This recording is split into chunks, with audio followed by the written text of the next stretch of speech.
ایک بات ہے جو ہمیشہ ادھوری رہے گی، ایک دکھ ہے جو کبھی بیان نہیں ہو سکتا، ایک بیاض ہے جو صدیوں سے بند ہے، اسے میں کھول نہیں پاؤں گا کہ اس میں بند کچھ باتیں، کچھ وعدے، رابطے، ملن کی آس، یادوں کی زارداس، یہ سب بکھر کر رہ جائے گا۔ ہاں ایک عہد ہے جو کبھی نبھایا نہیں جا سکے گا۔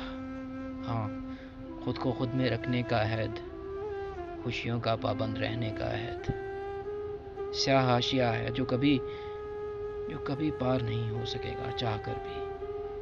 کچھ راز ہیں جو کبھی افشا نہیں ہوں گے، اس چپ کے راز، خاموش بولتی آنکھوں کے راز، سیاہ پوشی کے راز، اور ایک داستان ہے جو کبھی ختم نہیں ہوگی مگر وقت بدل جائے گا۔ ہاں ایک بات ہے جو ہمیشہ ادھوری رہے گی۔